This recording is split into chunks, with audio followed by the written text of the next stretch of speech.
The use of charrettes is not limited to physical projects. The NCI charrette system originated in the world of architecture and community planning, but it's being used for other types of non-physical planning. NCI recently conducted a training for the Department of Defense Office of Economic Development. This is a group of planners, economists, environmentalists, engineers who provide assistance to communities who have been affected by base closures or expansions. They also assist on issues of compatibility between military and civilian programs like the effect of wind turbines on radar.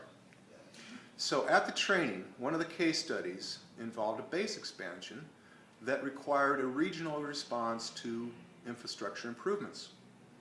There was already a joint land use plan in place. So the planning was done.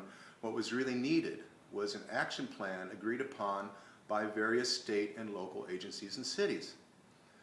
In the training, the DoD project team customized the charrette system to create a process by which key stakeholders would convene for a 3-day charrette to co-author an action plan roadmap.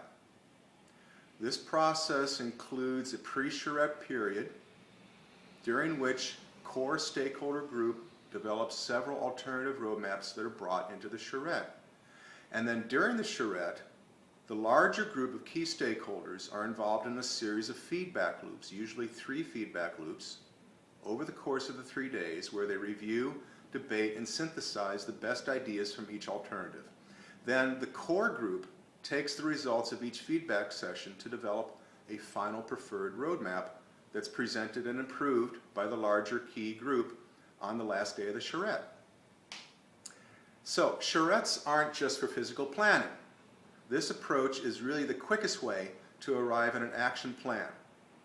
Instead of a series of meetings that are held over the course of months, the charrette approach brings together the key stakeholders for a concise, compressed period in which they get out of their silos and work together to create lasting agreements.